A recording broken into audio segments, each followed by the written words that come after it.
Well, look at that record time we have. So welcome to day 2 of the 2021 summer Sesshin. So happy you could be here practicing with us. And you made it through Monday. That's a good thing. Mondays always seem long, at least in my experience doing them. And then as Tuesday starts, you think, oh my gosh, it's going to keep going. Then by Tuesday night, it turns into Saturday before you know it. But still feeling the little bit of the soreness that comes with sitting that many hours in a day. And how many people here, is there anyone here who it's their first Sesshin? Jeffrey, right? Anyone else has been to? Reese, have you been? This is your first Sesshin as well. All right. You were some brave folks showing up, doing that much meditation with a group of people who start as strangers. I remember my first Sesshin, I couldn't find a way to get comfortable. I started on a cushion, moved to a chair. So you just have to be one with the aching after a while. I'm so glad you could be here with us. Jeffrey's joining us locally. You live here in Oak Park? Hyde Park. And Reese, where are you joining us from? Louisville, Kentucky. Kentucky, right down the street. So happy you could be here and find us online. So during Sesshin, there's always a lot of close bonds forged.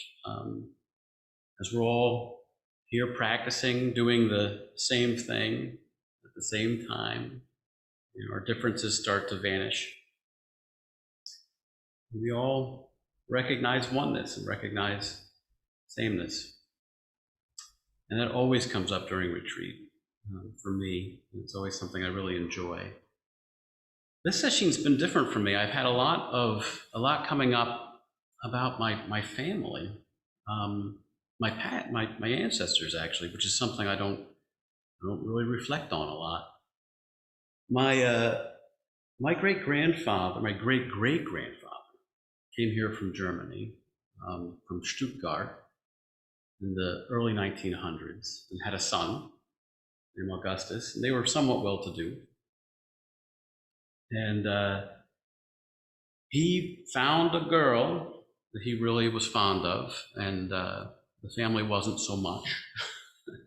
And back in those days, your family had a lot to say with who you married and got involved with. And well, he chose the girl, and I guess things didn't go as swimmingly as he had hoped. And so my great-grandfather jumped off a bridge into the Schuylkill River. And actually I went on to Google Earth now, and you can actually search the records and see where his house is, and you can actually go to the bridge where he made the jump. And I didn't know him. I knew my great-grandmother passingly, but that started a chain reaction in the family. And the next generation, there were 3 sons. One was sent away to boarding school, because that's what you did in those days with kids whose fathers had passed away. They didn't have a lot of financial means. And the other 2 stayed at home, and they had some bad doings and wound up being molested actually by another family member. And one became an alcoholic. He lived on the streets of Philadelphia for his whole life. And he died of esophageal cancer when I was a boy. I actually met him right when he was about to die. And the other was a very bitter man. He moved to Arizona and lived in a trailer home by himself, estranged himself from the family, and passed away on his own there. And my grandfather, the one who had gone to boarding school, came back, and he married a woman. And that woman had she was born into wealth, and she had some privilege, and she wound up, her father passed away in her youth, and she was given to some family members who weren't so wealthy. So she had a couple of issues there, right? So she now came into a situation where she had been somewhat well-to-do, and now she was living at other people's, I guess for lack of a better word, charity, right? Which was a big hurt to her pride. And of course, it stepped way down. It was a working class family. And so she married my grandfather, who also came from very humble beginnings. Now I know my grandmother, I remember her well. She was always very proper, comported herself like someone who was very well to do, uh, and taught us to do the same. Always a lot of pride, uh, always a lot of fear that we wouldn't be seen as coming from a high station. And I remember my father um, met my mother, and they were, I think one was 15 and one was 18. And so they had me when they were 16 and 19. And coming from those types of humble origins, there wasn't much of a chance that they were going to be able to carry themselves in the hoi polloi way that my grandmother had wanted for them. But my father, because of the way he had been raised, struggled and fought hard to move us into a well-to-do area. He worked as a telephone repairman for Bell back when that was a thing, back when people had telephones at their house and they had to install them and maintain them. And he wound up working his tail off, doing some pretty unsavory things on the side to get us there and keep us there. And it was, and I'm very thankful that he did. My father's still alive, and we're close now. But it's very interesting to me how all of that that you normally don't unpack, it just sits there dormantly behind the scenes. How that we're not separated um, by time or by space from all these events, and how they're all accessible and available, and we're we're living them now in this very moment. And just how I'm not separate from that, we're not separate from each other. And this whole big source of connection um, is a great connection in that we have everything available. There's no scarcity and no lack, but we also have a heritage of fear and loss that's part of it. It's all here with us during Sesshin for us to unpack. All the hopes and dreams and aspirations, insights, and fear.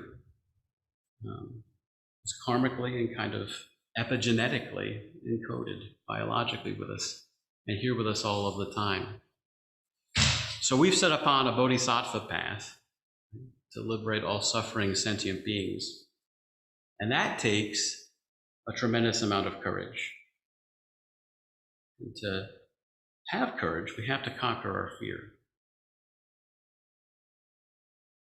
So it's a recurrent theme for me as of late. I wasn't even really aware of it.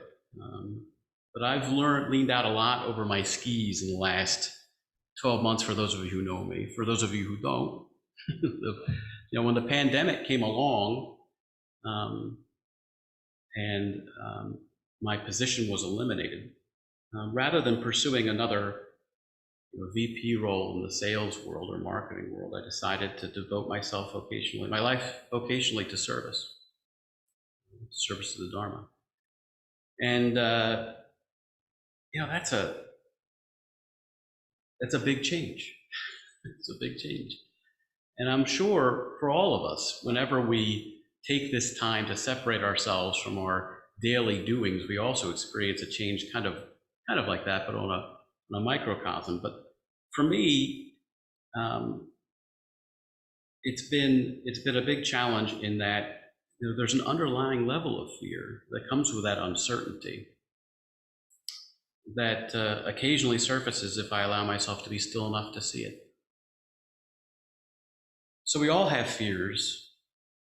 We all have distractions, and they're acting to try to pry us away from our practice. I could have very easily spent the first day getting completely absorbed in this. And trust me, there were times I wanted to jump off my cushion and do that, run over and and get something done, right? But I think I want to thank all of you for being very brave in practicing this way in Sesshin, and putting those things off to the side and just sitting with, um, our fear and being courageous. But if we're going to do something on this spiritual path, we're going to have to take a very long, hard look at fear and work to cultivate courage. So when we talk about fear, it has a tremendous impact on our spiritual life. But it's also rooted very deeply in our biology. Not that those are separate, but we like to compartmentalize things, right? And so when we think about it from a biological perspective, it's funny, but I wanted to find a definition for what it was. What is fear? And I wound up stumbling on an article by the American Psychological Association, right? So the pros when it comes to emotion. They have a journal called Psychology Today, and in that they put out a little article on fear. We also cover this in our Foundations of Mindfulness class, but in their article, they posited fear as a vital response to physical and emotional danger, right? Having strong roots in human evolution. So if we didn't fear, we couldn't protect ourselves from legitimate threats, which in our ancestral world frequently resulted in life or death consequences. So things like volcanic eruptions or hungry predators or privation, they require fear to motivate us to act, or in some cases not act. We'll talk about that. But fear evolved in advance of a lot of our other higher brain functions. And maybe because of that, or just over evolutionary magic time, right? It has the ability to kind of override some of those higher brain functions. Fear originates in the limbic system. Right? So there's a set of brain structures located on top of the brainstem, and they're buried under the cortex. And these limbic system structures are involved in many of our emotions and motivations, particularly those that are related to survival. So things like fear live here, anger, other primal thing, lives there.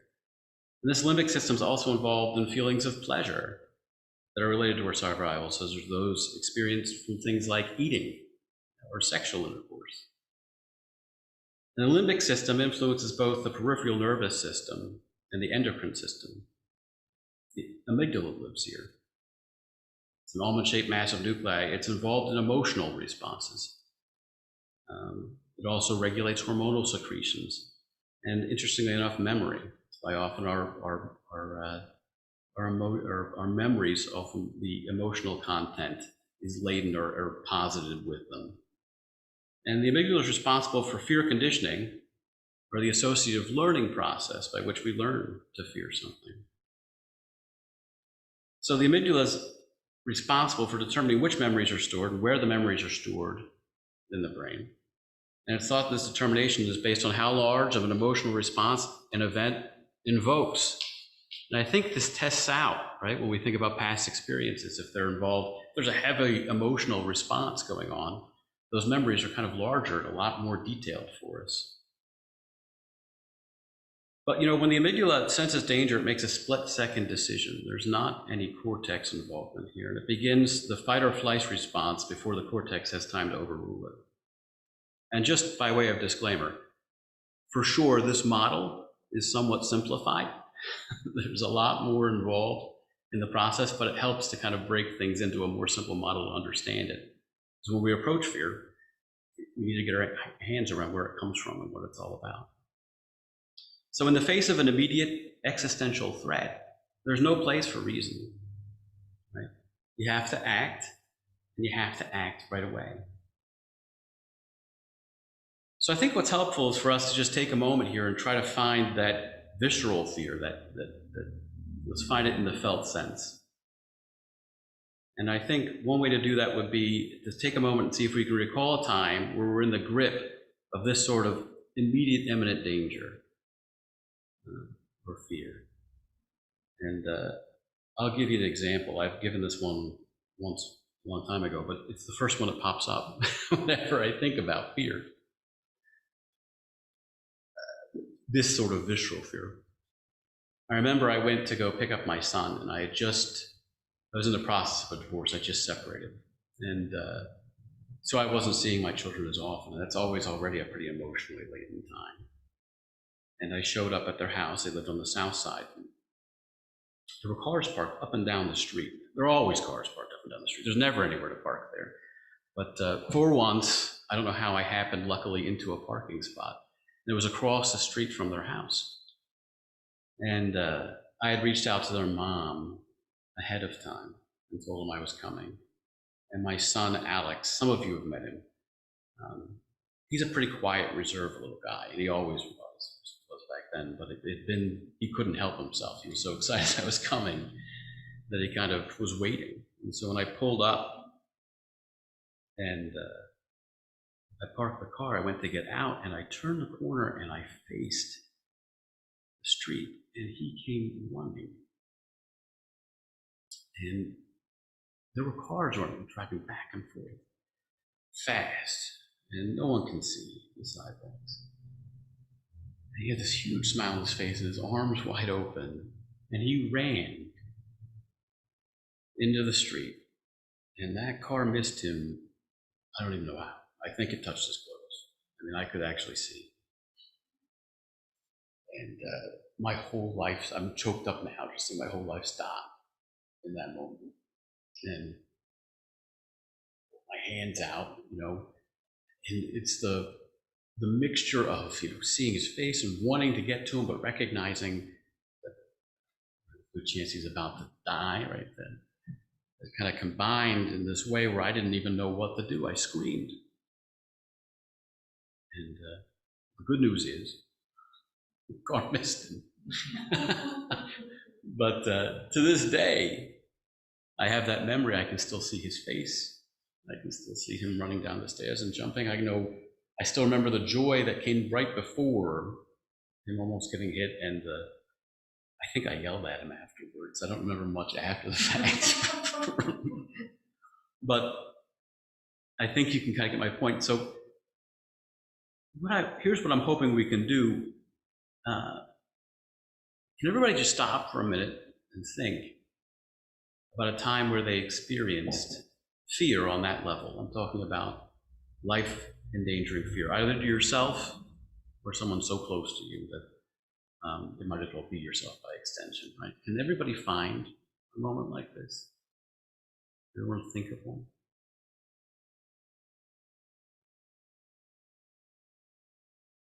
So just plant yourselves for a moment and close your eyes. I know this is going to be a little painful, but could you just replay that moment, relive it?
Folk, can you hear me if you're remote? Where are you feeling the fear? Where do you feel that? Yeah, up near the throat for Robert. So I think everybody feels, I feel it right here, dead center in my chest, right? So what can you see as a part of this? What can you see? How, is it a vivid replay? Are details present? I know for me, when I think of this, I have some tunnel vision, right? I can see what's happening with him. I can't see what's happening around him. can't see much detail or periphery. Senses are kind of blunted. You have kind of tunnel vision, right? But what about the content of your thoughts, right? It's so funny. Is there a huge running dialogue or narrative that goes with this?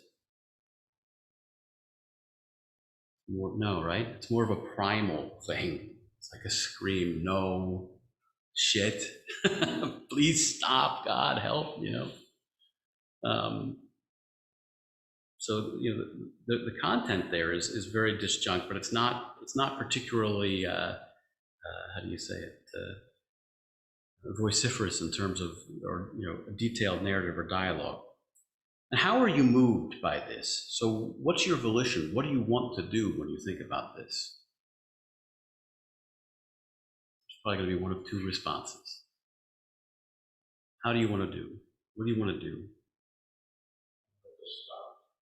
Stop. Run. There we go. So for most of us, there's only a couple polar things here, right? There's stop everything, right? Freeze. Get the hell out of here as fast as we can. There's a third possible option, but it usually comes after the initial shock that has to do with, I want to, go after or attack what's coming after me. So in general, I think fear moves us to action.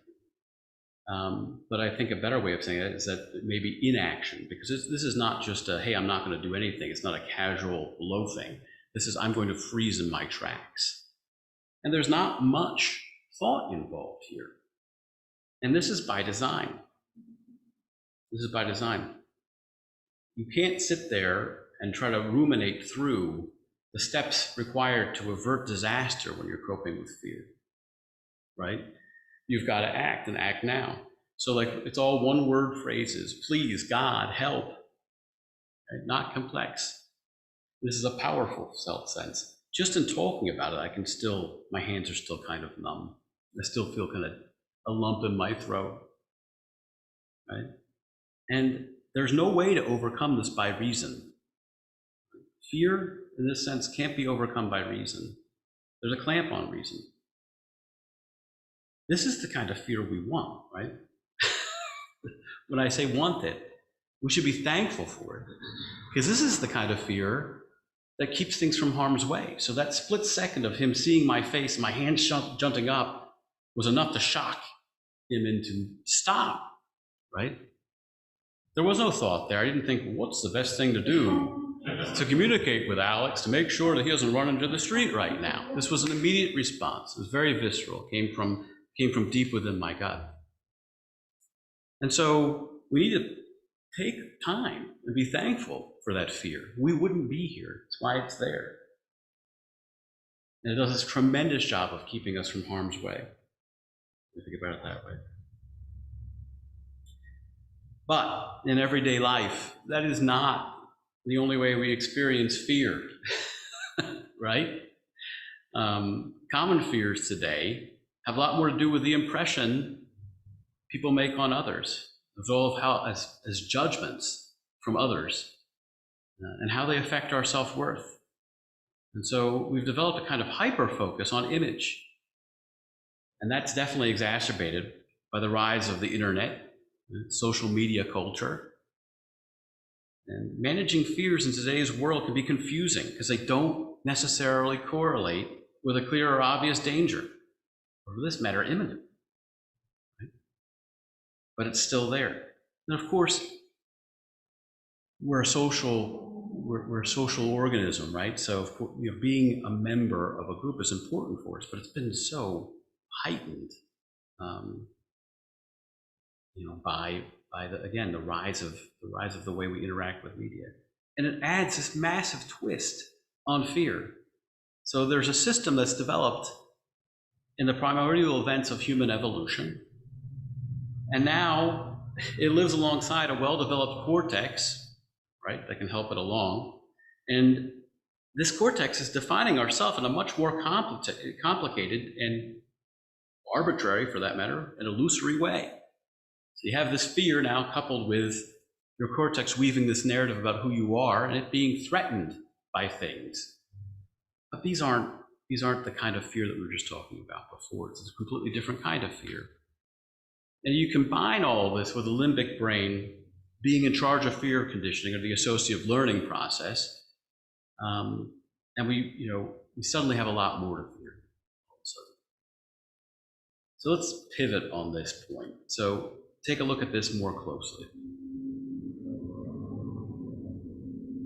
So we just took a moment, we talked about fear, we were thinking specifically about an event that we knew was an existential threat to us. Let's take a pause now and move and pivot to an existential threat, or to a threat that is not existential and of the highest human organism order. In other words, it's not life and death. And I'll give you an example. I'll give you a couple.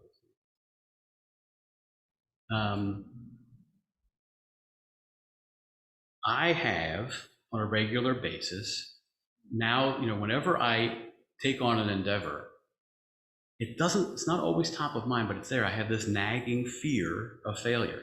It's probably tied a lot to what we talked about before with my grandmother instilling this whole notion of you've got to stay high in the eyes of the world. You can't let people look down on you type of thing. My father learned it. I learned it.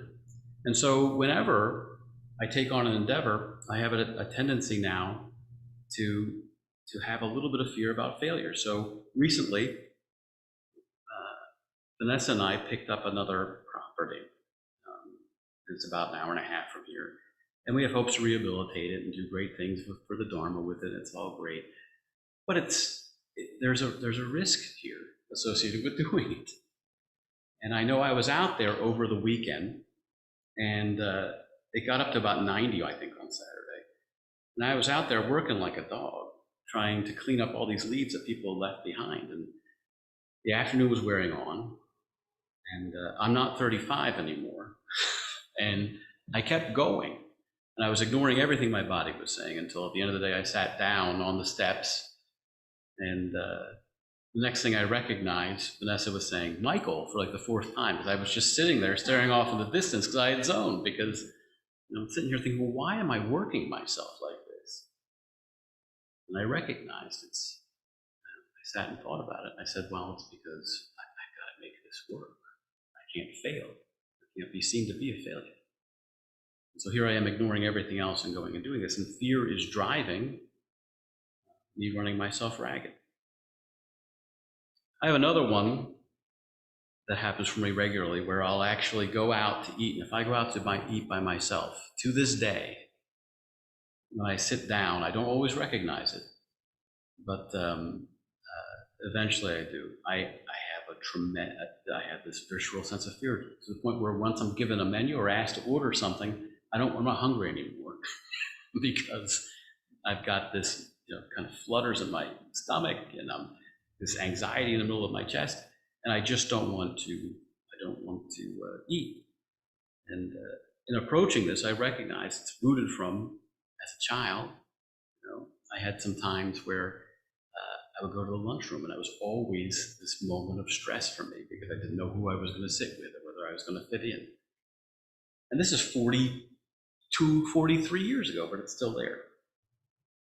So let's just stop for a moment. Can everybody channel something like this type of fear that I'm talking about? Can everybody develop, or rather rethink, or rather bring to memory this type of fear, something that you experience on a regular basis that you're afraid of? It's not an existential threat. It's something like what I'm talking about.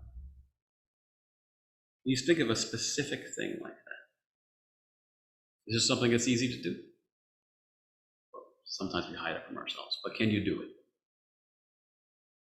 Who's got one? I won't make you say it. Does everybody have one? Everybody has one. All right, good. So let's sit back for a minute, and let's relive that. Let's think of it right now.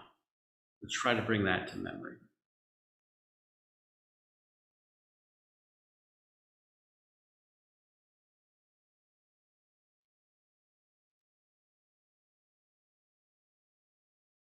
All right, I'm sure that's enough for everybody then.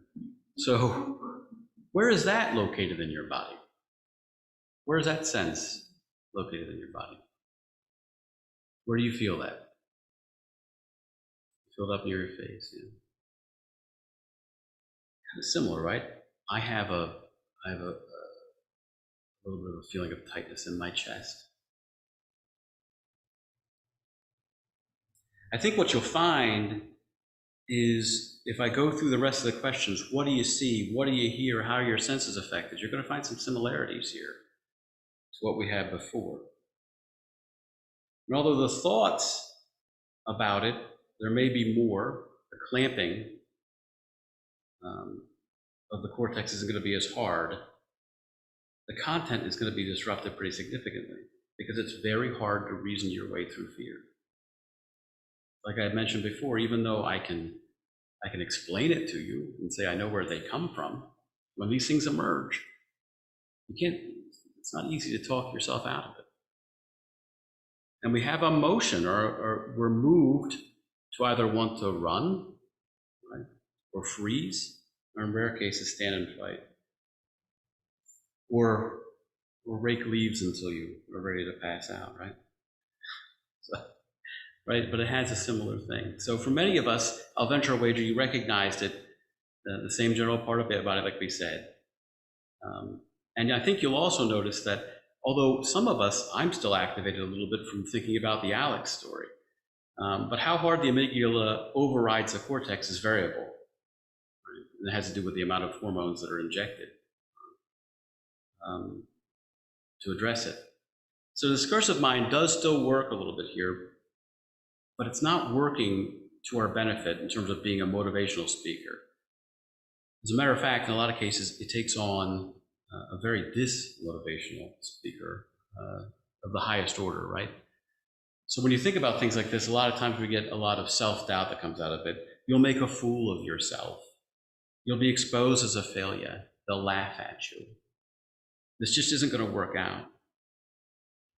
You can't do it. And it's trying to, our fear is trying to protect us. And we very often take the bait and we buy in and we avoid what it is that's challenging us. And this is where fear really takes its biggest toll on us. Because the self that the cortex weaves is a pretty expansive and fragile entity. Because frankly, it isn't all that real, right? So we make up a story and define ourselves. And now you have fear spending a lot of mental efforts and energy trying to preserve that story. But if we're going to find a way to live fully and live openly, we're going to have to carefully examine our fears.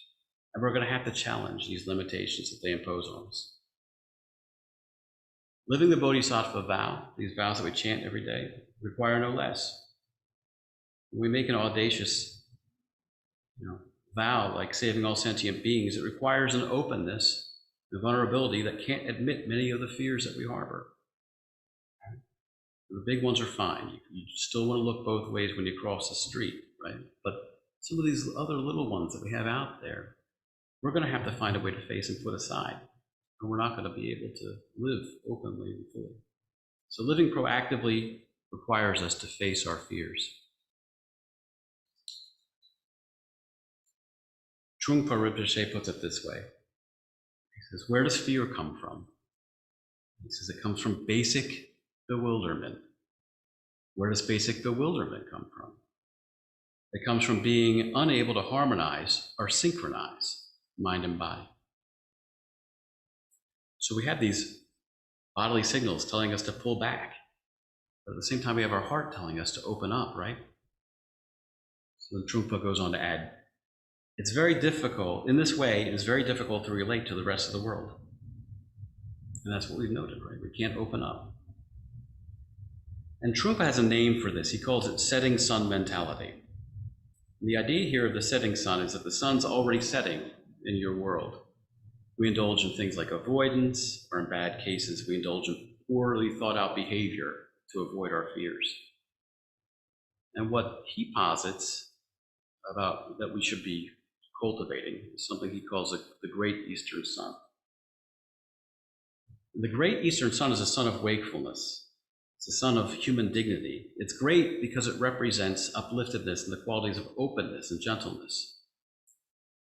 And the primary obstacle to fearlessness is the habitual patterns we allow to continue to deceive ourselves. We have a fear of facing ourselves in this construct we've created. And so Rinpoche put together a formula for facing fear. He summarizes it like this. He says, when you're frightened by something, you have to relate with fear. Explore why you're frightened and develop some sense of conviction. You can actually look at fear. Then fear ceases to be the dominant situation that's going to defeat you. You can be free from fear if you realize that fear is not the ogre. You can step on fear, and therefore you can attain what is known as fearlessness. But that requires that when you see fear, that you smile. So to see fear and smile, right? To boldly and proactively open to our experience and live fully. Who wouldn't say, sign me up to that, right? But we have to be prepared to face fear wherever we find it. And for that, we often have to look, because we're not always very well connected with those visceral senses that we have. So by this, I mean that we're not aware of our somatic experience, our felt sense. And so our amygdala gives us a nudge, and we obligingly step out of the way. We're constantly knocking ourselves down. And we have to break that cycle. And that's what we're doing. We're here being brave and sitting and practicing mindfulness. We're cultivating a relationship with a lot of our emotions, but in particular fear. And one way of doing that, one way of cultivating it, is to talk about or bring to mind the 5 remembrances.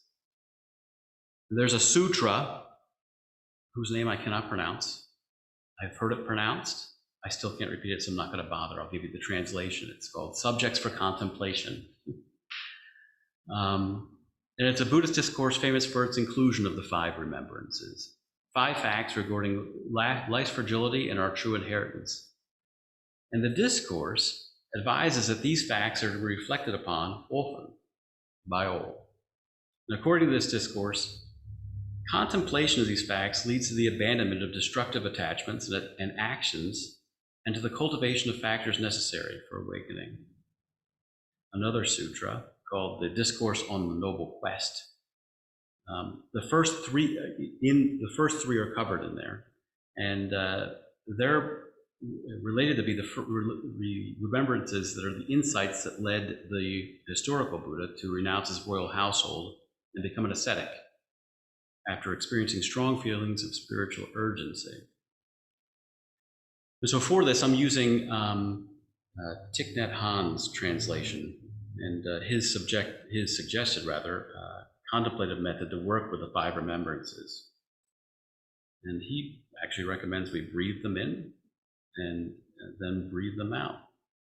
And we'll work with them in this way. It's especially helpful when we're troubled and we're having a hard time focusing, to have something to guide our attention. And it's especially powerful in the sense that it puts our fears in perspective quickly and allows us to organize the resources organize our available resources in the present towards transforming our afflictions and the afflictions of others. And so here they are. Here are the 5 remembrances. I'm of the nature to grow old. I cannot escape growing old. I'm of the nature to have ill health. I cannot escape having ill health. I'm of the nature to die. I cannot escape death.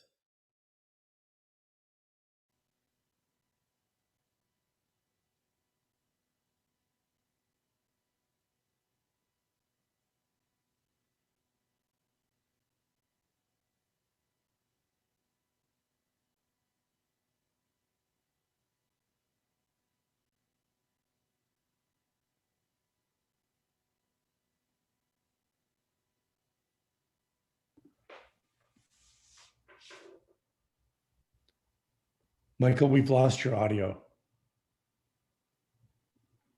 Thank you for pointing that out.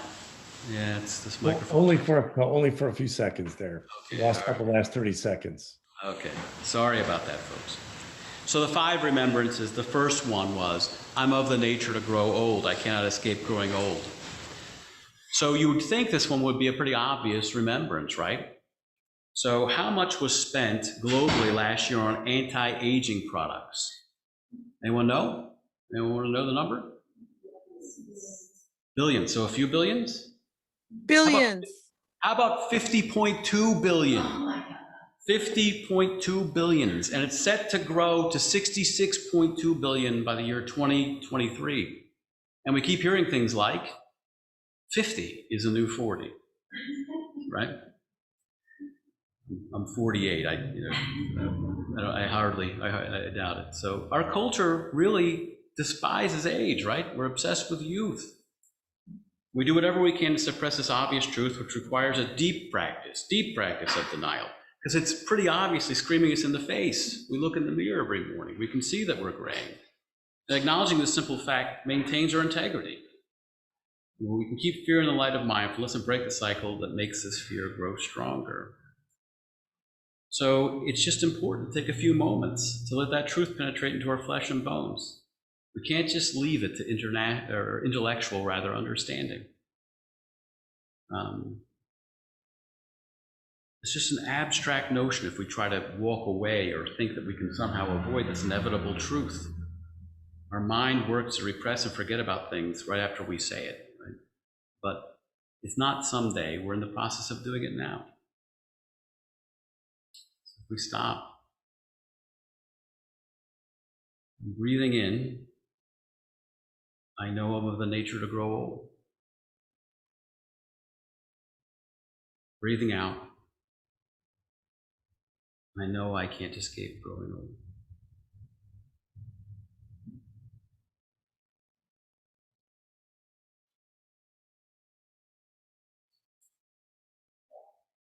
So the second of the 5 remembrances is, I'm of the nature to have ill health. I cannot escape having ill health. So this is another one where we put our money exactly where our heart is.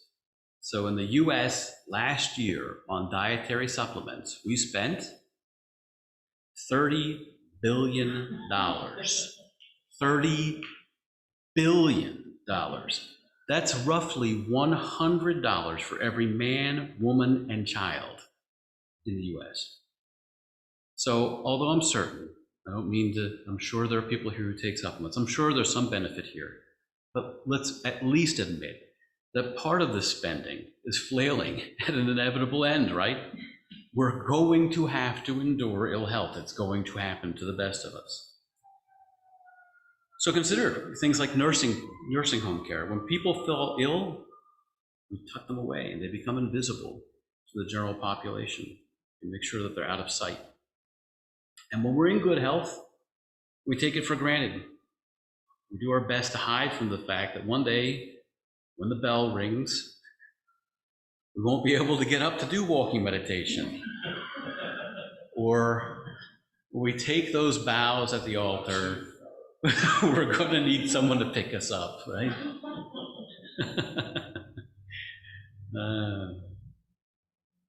So the nagging fear comes as we realize that we need more sleep, right? We can't recover from that extra cocktail as easily as we used to. We try to repress it and come up with other explanations. And so we don't use our time wisely to practice, while we still have the strength and will with us. Right? So it's important to keep that top of mind. Let's just take a moment to reflect on that. Breathing in, I know of the nature to have ill health. Breathing out, I know I cannot escape having ill health.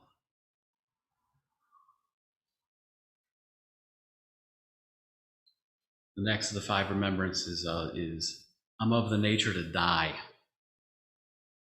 I cannot escape death. This is a fact. But even with much practice, we're very reluctant to face it. Our subconscious plugs along, intentionally belligerent to the concept. Just look at all the ignorant concepts or arguments we posit and cultivate about it. There's such a huge emphasis on me, my wants, my needs. It's a silly construct. It's difficult to grasp the concept that our lives are fragile, and that death is the inevitable end to life. But when we really face the fact that we're going to die one day, the day could be much sooner than we think. It makes it a lot easier not to focus on the frivolous things, and instead focus on transforming ourselves and the world. We're not going to do that by talking about it or watching people on TV talk about it. We've got to show up and be present, because we're of the nature to die. We can't escape it. Our life is precious. So let's take a moment with that. Breathing in, I know it is my nature to die. Breathing out, I know I can't escape dying.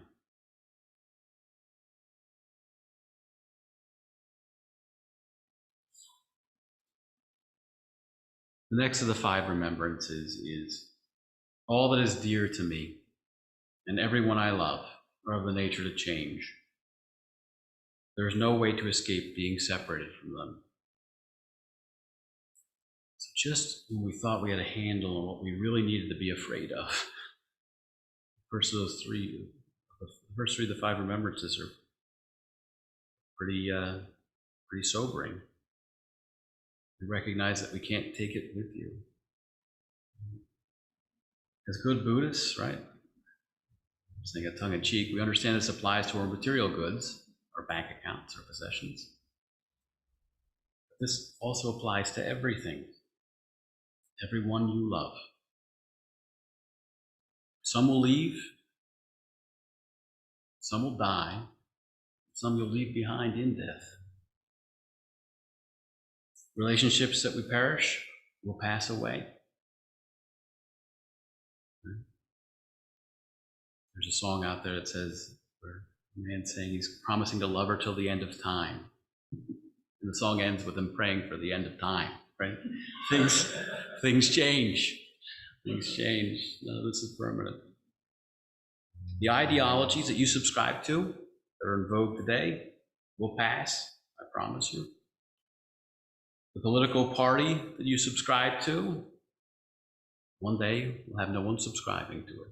It won't exist. So our happiness can't depend on those conditions, or any conditions for that matter at all. We have to be content in the present. One day there'll be no more Sesshin, no more Dharma talks with Shikan. That's probably a reason for celebration. If we take a look around you, at the people and behind you on the screen, we're all going to be separated from one another. That kind of makes this moment right here, right now, a lot more precious. What's important? So normally, when we're in company, we could all hug, right?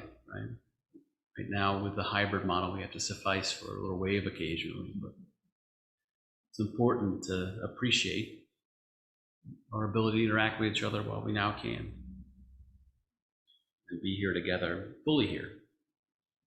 We still have a lot more Sesshin to do. So let's reflect on this. Breathing in, I know that one day I will have to let go of everything and everyone I love. Breathing out, there is no way to bring them along.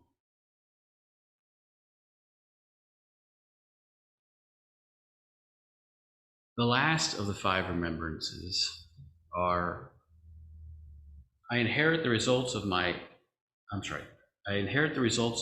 acts of body, speech, and mind. My actions are my continuation.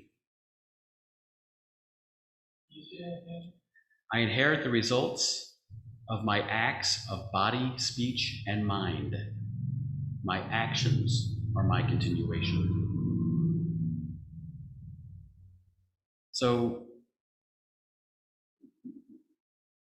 we spoke earlier about how all my ancestors were sitting here with us during this grand Sesshin. That speaks a lot to this, right? And the 5th remembrance brings to mind that our epitaph is all the thoughts that we have thought, the actions we've taken or refused to take, everything we've done with our body.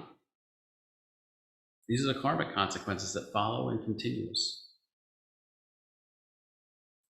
What sort of inheritance is that?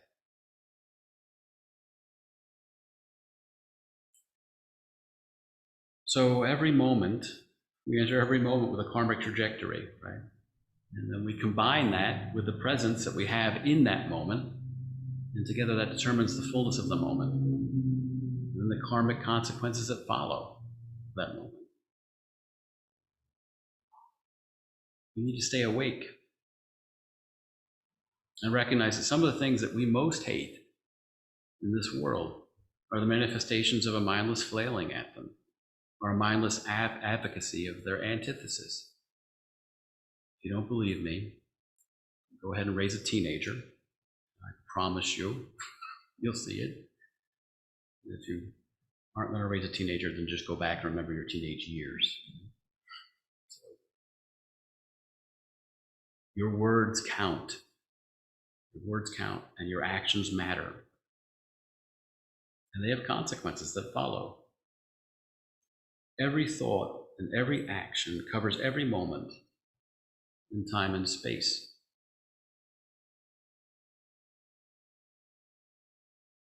It's difficult, but we have to sit with that.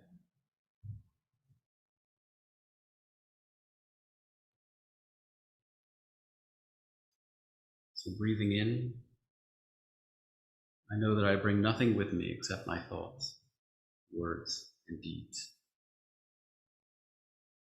Breathing out, only my actions come with me.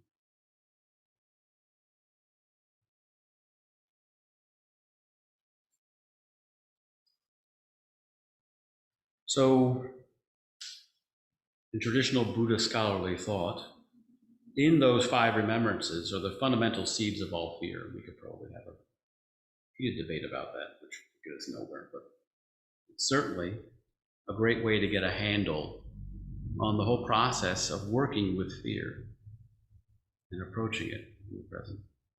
And working this into our practice enables us to actually look at fear. And when we can look at fear, fear ceases to be the dominant situation that's going to defeat us. My hope is that this can be of some help to you as you begin to work with fear. And I sincerely appreciate the ability to practice with you all in this way, here with me in Sesshin.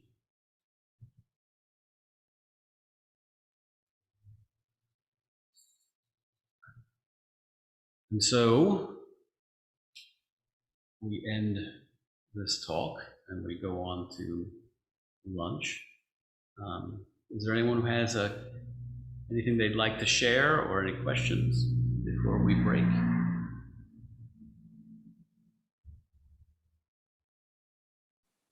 Yeah, I'd like to thank you, Michael, for your wonderful Dharma talk. It was much needed today, and a lot of juicy things to think about or breathe in and out. Yeah, thank you. Yeah, that was a marvelous talk, really wonderful. The ultimate fear is fear of death. That's actually the thing that drives us. Much of our identity is kind of a defense against the fear of death. some kind of discontinuity in our lives.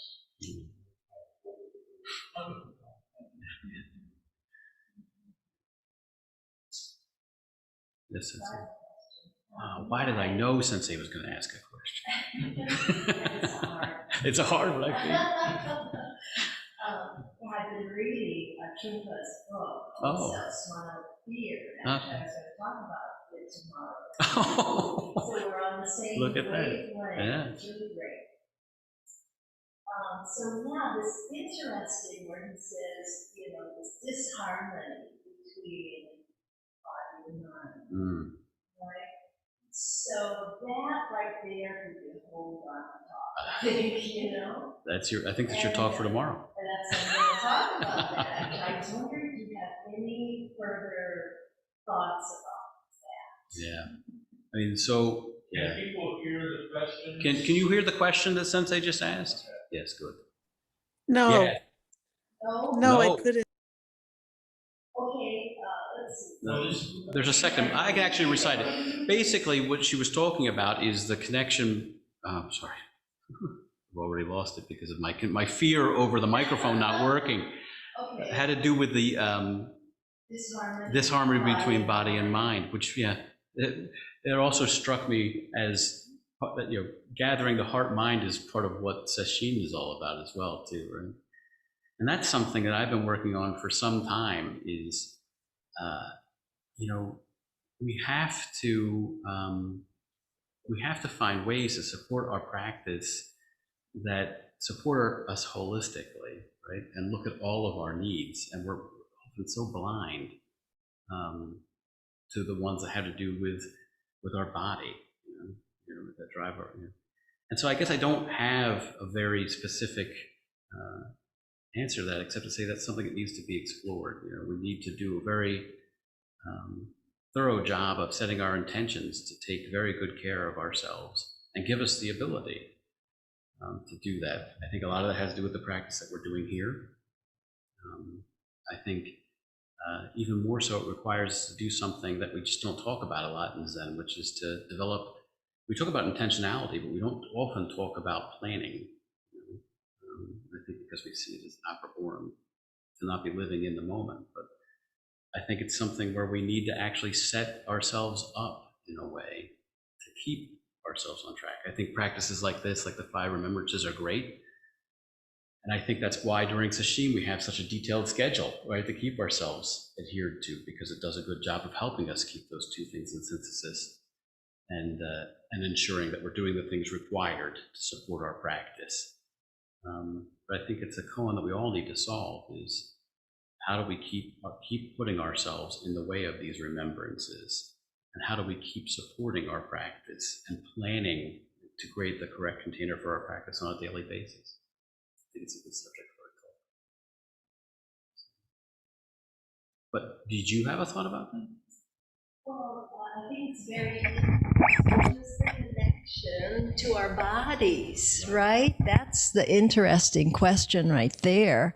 And living in the moment, if you're aware of the moment, I hate to use the word should, but wouldn't it also mean being aware of your whole being? It's a somatic connection that we talked about before. Yeah. We're in our heads. We have this whole host of dialogues. How we stand in relation to each other when we're in a room. How we stand in relation to the language that our body is trying to bring. So we keep living from the top down rather than from the bottom up. But I think to do that, we really have to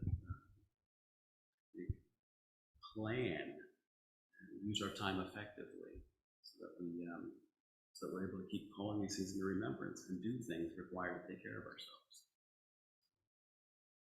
I know that's not a very clear answer, but it's because I'm struggling with this very. It's not an easy answer. There's no easy answers here, but I was gonna talk about it a little bit tomorrow anyway. So I was just wondering if you had any thoughts. For tomorrow, which is good. I'm waiting now.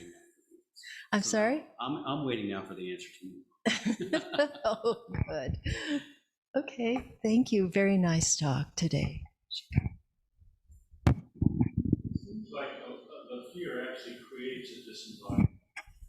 In other words, when we have an existential angst, and we all have this fear of death, and part of practice is working with that. And the only way, I think, to deal with that trauma, and it is a trauma when you lose someone, or if you lose someone and it's unexpected, we experience that as a trauma or a tragedy. And I think the defense against that angst is to be in the head, is to be in our conceptual minds. We create our conceptual self and all of our identity as a way of disassociating really from the body, which is giving us the feedback about that. And so when we're practicing, we're coming home to that discomfort in the body and beginning to find that actually that's our home, that's our dwelling place. And I think that's the key to practice, is accessing the body. And I think our biggest defense against fear and death is to be up in our heads. It's a way of denying our direct experience. The biggest challenge is recognizing when we get there, right? What? Recognizing when we're there. You know, because when the limbic system takes over and hijacks it, so it's not like we can say, here we are in our heads. It's saying, you know, we need to, it's suppressing that thing. Unconsciousness for our ability to practice. Anyway, that was a lovely talk, Shikhan. Thank you. All right, prepare for lunch.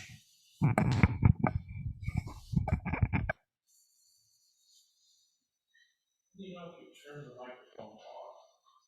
You should, the light should go off when you press the button. The light was off when I was talking. Was it really? So did no one hear you? Is that the? It's all right. Oh, you know what? They can't hear me either because my light's off. No, you turn the. Oh. We gotta ask people to really speak up. Yeah, we do. And I've got to replace, and I got to get rid of the equipment. Next time we should. Can you zoom in more? Yeah. You're still a little further. Maybe you're right. It'd be closer. I can get in closer. I just didn't think anyone wanted to see me. I'm wearing shorts. There it is. There it is again. I was gonna pick it up and zoom in. But I thought, okay, I won't. We'll wait to do the Zoom until we have Linda doing her Dharma.